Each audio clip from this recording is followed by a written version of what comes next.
The views and opinions expressed on this program are those of the participants and do not reflect the views of BronxNet or the program underwriters.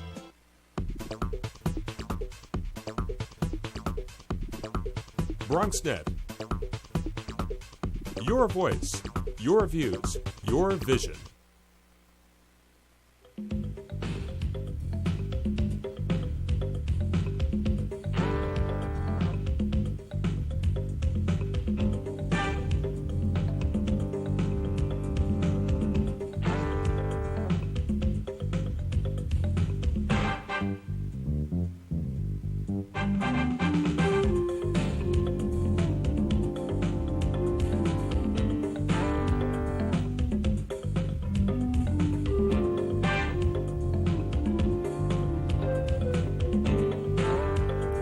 Good evening and welcome to BronxTalk.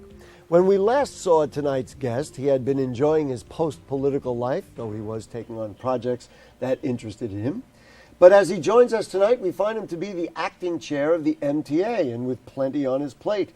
We'll check in with former Bronx Borough President Freddie Ferrer about his role with the city's transit.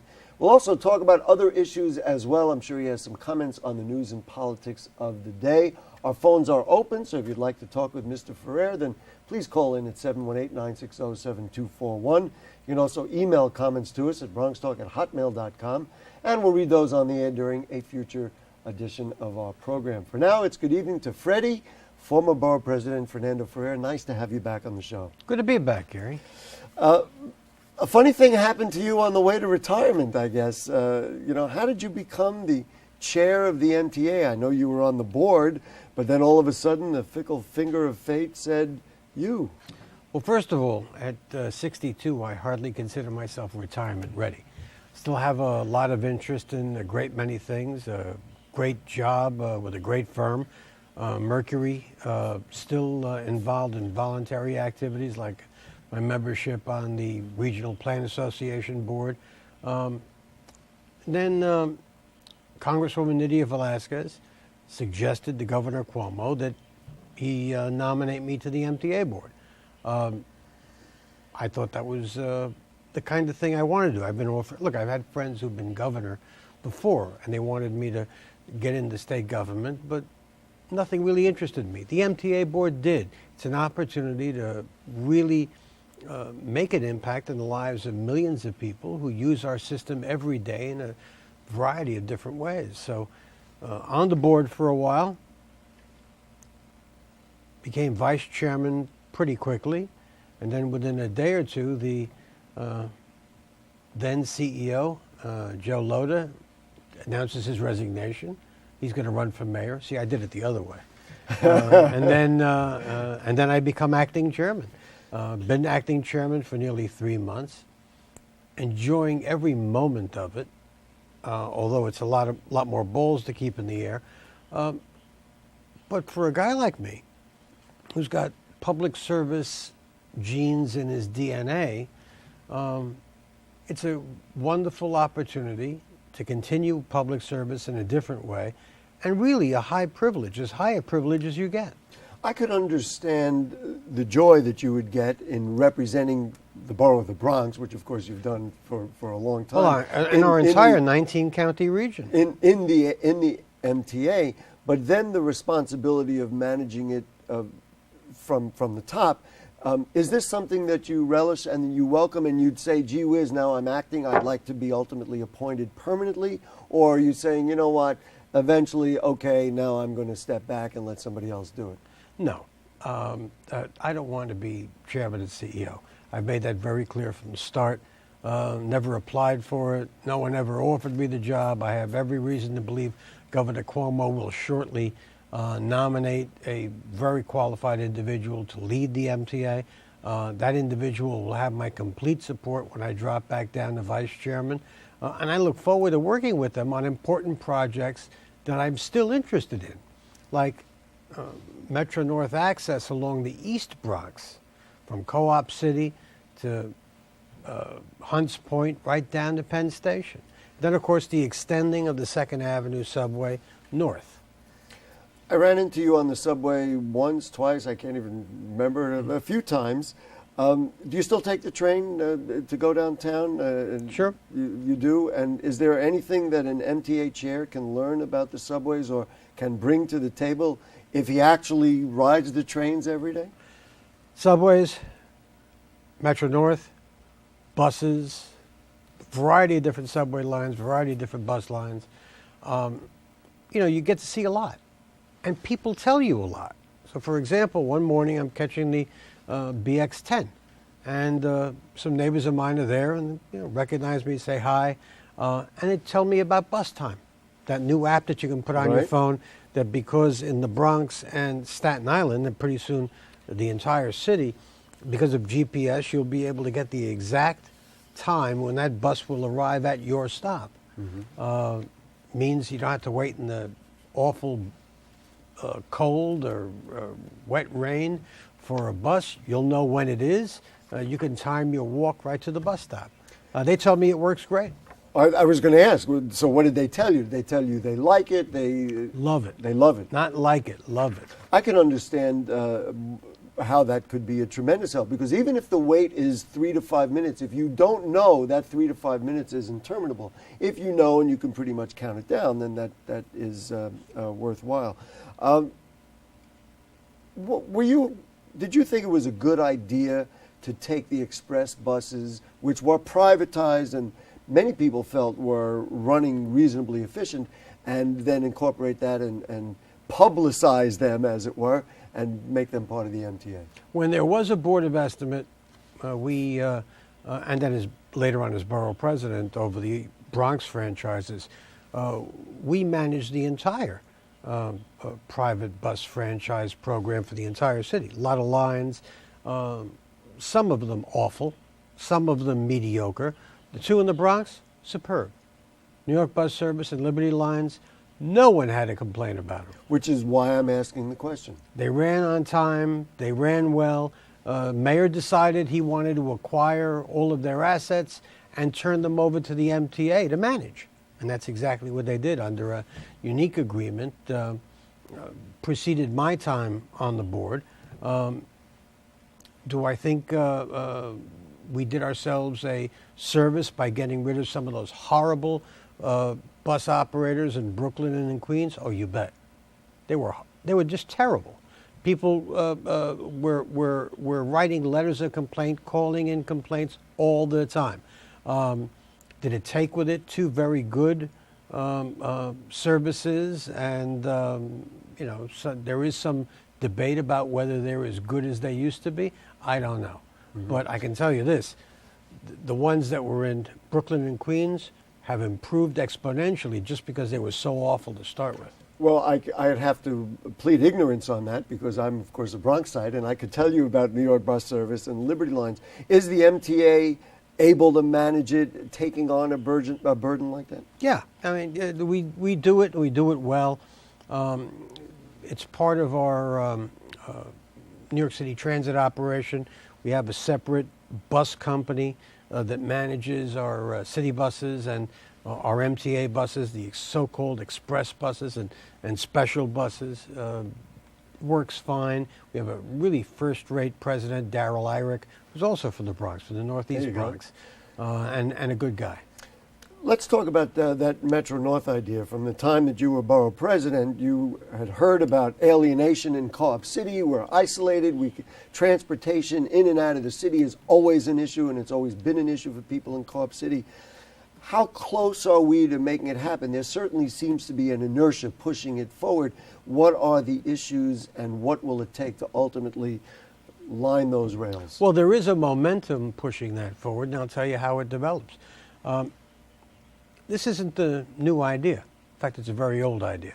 Penn Access, or access into Manhattan along that Metro North line, was an original iteration of the full-length 2nd Avenue subway. Well, that was not meant to be.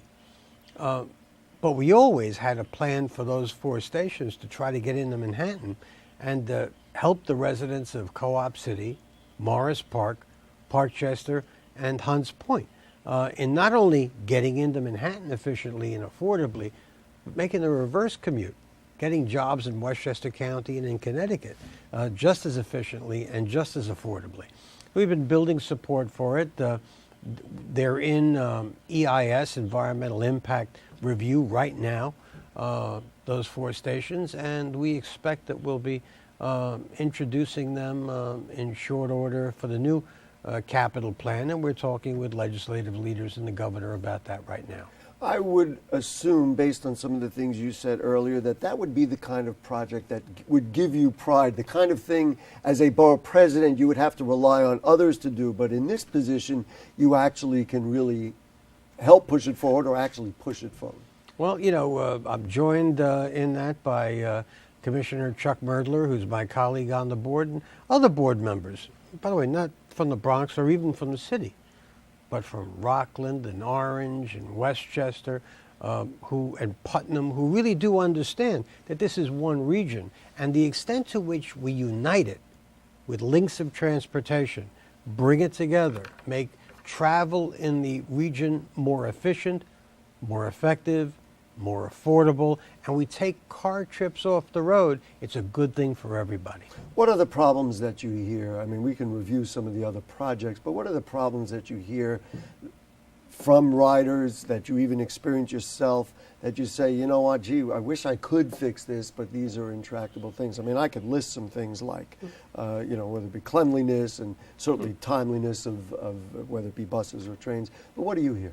I think subways are improving in on-time performance. The commuter rails, you take Metro North, you can almost set your watch by it. And most people who are with me on the Hudson line in the morning want to make that 23-minute trip into Grand Central, really do set their watches by it. They look at their watch, the train's within a couple of minutes. That ain't bad. We're trying to improve that for subways and for buses. What is the problem for improving that? One would think a very good system, good management from the top, getting people on time, making sure equipment works. I mean, what is the problem? Here are a couple of problems, and you just named the last one, making sure equipment Maybe works. I should have that job. Making sure equipment works. It's, in many places, an over-century-old system. So when you have events like Superstorm Sandy that inundates large parts of our system with salt water and electricity and electrical components don't play well together.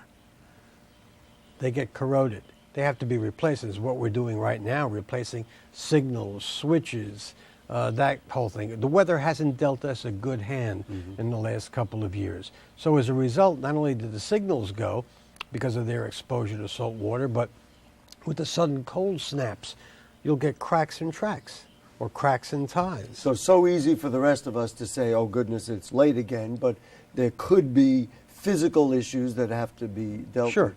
with. I guess the next two questions are tied together, and that is, so therefore we need to be on a scheduled maintenance and repair, which my guess would be hasn't really been that efficient over the years, and that of course would be tied to budgeting. The MTA has been notorious over the years for having a budget nobody could figure out, submitting one, having a reality of another. What's your sense of the finances of the MTA, and then ultimately, of course, what riders want to know?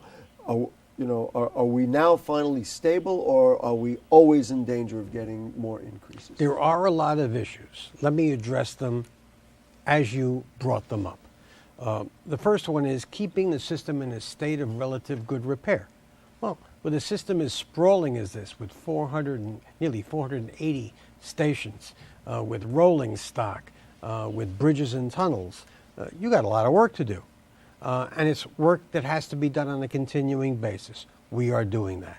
And we need money to do that. So we asked the state legislature for money. We asked the city for resources as well. And we call upon ourselves, not merely with a fare increase, but bringing down our own expenses, cutting costs, cutting our budget. Our managers, for example, haven't gotten an increase in 5 years. We're asking labor to take 3 net zero increases for the first years of their contract. We're doing what we can. to try to torque wrench down the expenses. And more than that, when people, Gary, go onto our website, you can see our budget, you can see our financial plan, you can see our transactions, you can see what we're putting out for bid competitively, what we're putting out for bid non-competitively. It's all transparent.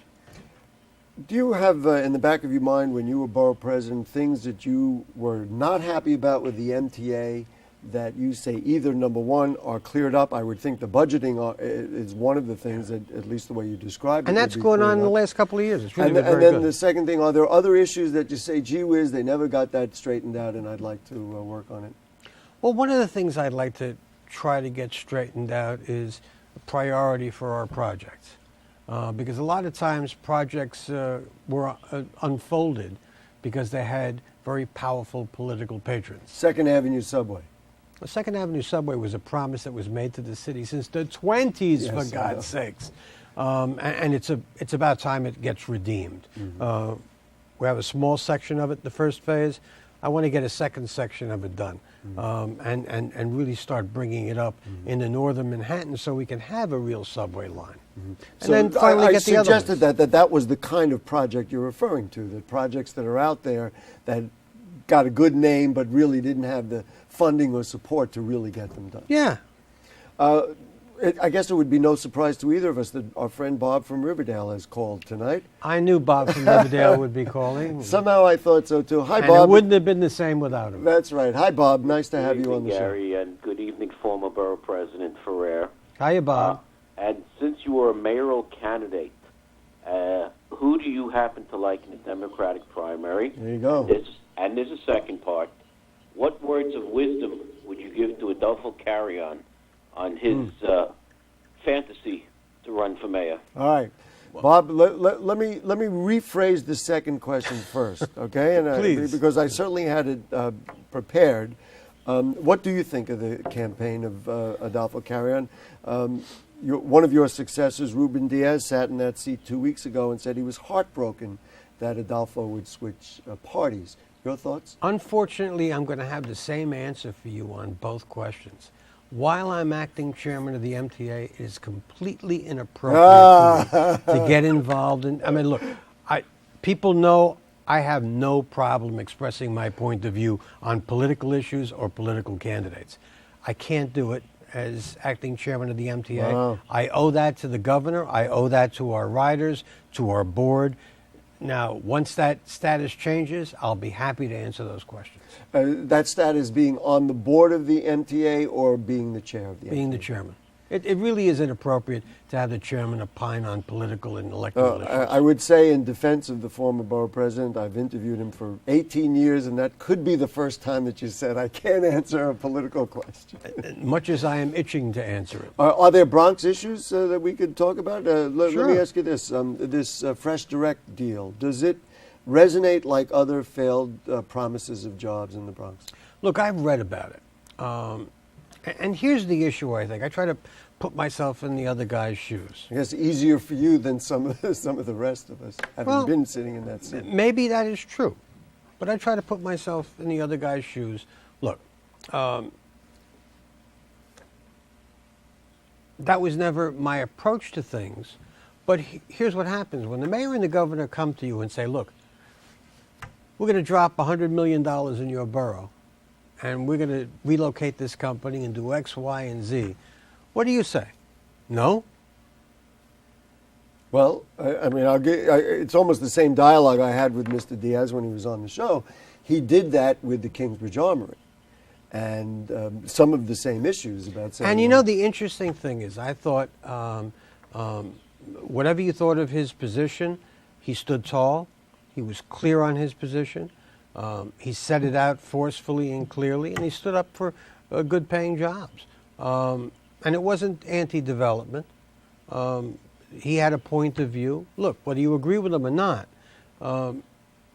he had a point of view that was important and that should have been heard and given its due. So I watched that very carefully, by the way, because I'm not uninterested in the future of the Armory. And I saw a lot of people just back away. When the going got tough for him and the editorial pages started beating him up, I saw people just backing away. Oh, this isn't my fight, that's a politician's fight. Well, you can't have it both ways, folks. When somebody stands up and champions the right cause, you got to stand with them. It was one of the first times, if you follow these things, that I think a lower level, if you will, a politician stood up and quote unquote defeated the mayor in something the mayor wanted. I mean, Shelley Silver basically got the Jet Stadium on the west side, got that defeated. Yeah. But this was a rare case where a borough president was a leader for something. Well, actually, I felt a kinship with that. Oh, there you go. So what do you like the idea of that ice rink, that ice skating plan at the Armory? Do you think that can work? If that's we don't have a resolve yet, but if that's the one that's selected? I truly don't know. I've always thought that that a retail answer, turning it into a mini mall, was silly. But if there's an opportunity to turn it into a recreational facility that has a regional appeal, then I think that's something that ought to be explored, whatever that is. I don't want to appear even to be favoring one proposal over another, because that is something I should not do either. We're just going to run down some topics. What do you make of the closing of schools? The panel for educational policy decided to close a number of schools again. It appears Lehman High School was saved. DeWitt Clinton, even though they claim it's being saved, there's no question that it's being changed, if not dismantled. What are your thoughts? Look, I sued an ex-mayor, the late Ed Koch, over the closing of a school. I thought it was ill-advised. I thought he didn't have a plan, and I thought they were trying to make a political point out of it.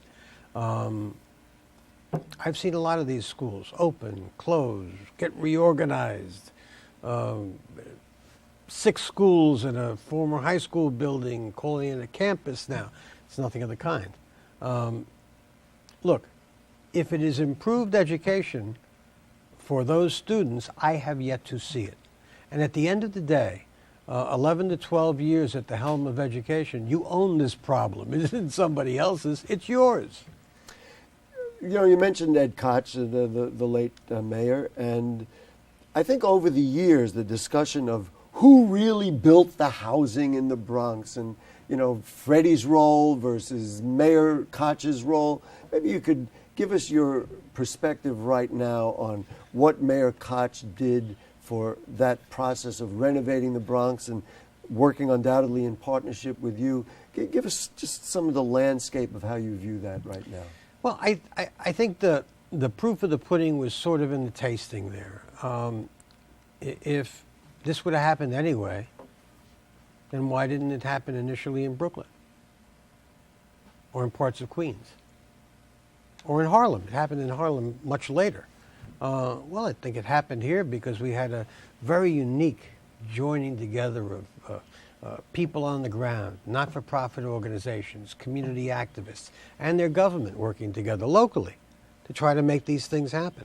One of the first things I did was bring the Regional Plan Association in to work with us, hire the first borough-based planning department to figure out where we go, how we put forward a plan to house people decently, to reclaim neighborhoods, to renew infrastructure. I'm pretty proud of the way that unfolded over the years. Whatever the verdict of history it is. And I don't mind. I never felt the need to jealously guard a legacy. I never felt the need to blather about things. People know what they know. I know that when I passed by Burnside Avenue, when I was a councilman there, when I began as a councilman, that place was a wreck. Last year's as borough president, it was built up. People are shopping there again. People are walking the streets with their children, taking them to the store, taking them to the doctor. It's a neighborhood again. That's something we can all be proud of. 2 quick questions, and I'm going to lump them together. The proposal to ban the big gulp was defeated in the courts. Now there's a proposal to ban cigarettes from being on display in the local stores. Is this a good direction for government to go? Well, look, The 32-ounce big gulp is just an obscene amount of soda. However, the judge wasn't wrong in declaring that the city was arbitrary and capricious in its From a rulemaking. legal perspective. That's right. He wasn't wrong because while most restaurants, pizza places couldn't give you a 32-ounce soda, you can go to a 7-Eleven and get the very same thing.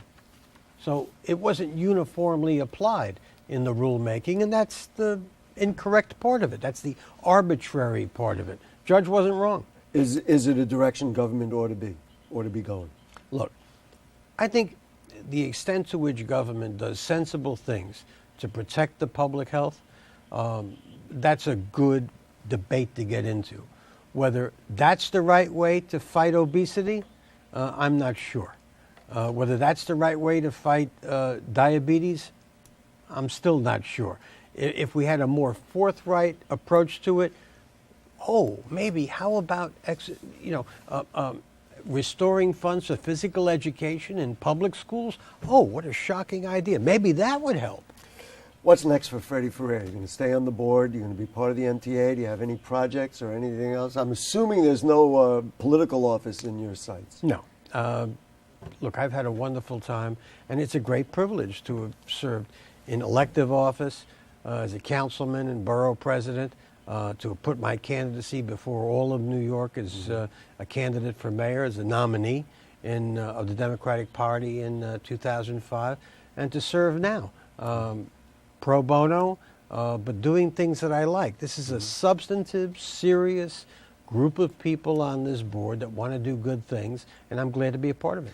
It sounds like you're satisfied in this position, and I think if nothing else, we established that tonight. People in the Bronx got a chance to visit with Freddie Ferrer once again. For the record, it was his 16th appearance on our show. He was much more frequent when he was borough president, but it's always nice to have you, Freddie. Thank you for joining us. And thanks for letting me be in all their homes again. There you go. Folks, if you have further comments or questions on anything you heard on tonight's show or anything going on in the Bronx, then email them to us at bronxtalk@hotmail.com or make a comment on our Facebook page, and we'll read those on the air during a future edition of our program. Archives of the program are available at bronxnet.org. You click Bronx Talk on the right-hand navigation bar. Also, of course, please become a fan of Bronx Talk on Facebook. If the former borough president is not, I'm going to make sure he does.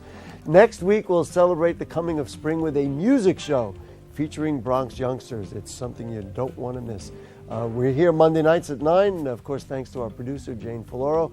Director, former Lehman Lightning, Shirley Arrieta. Studio coordinator is Dina. And to you, we'll see you next week. Good night.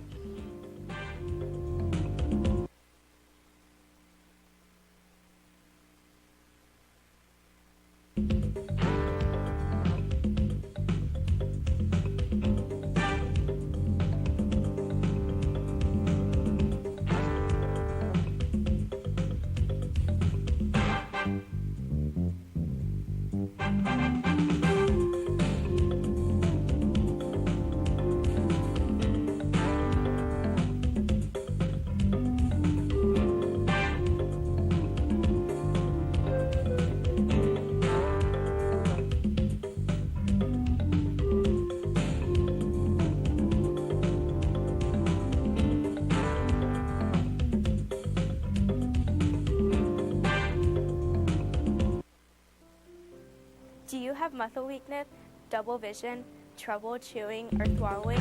You could have myasthenia gravis, a disease which causes severe weakness in the muscles of the body. You can get MG at any age. It can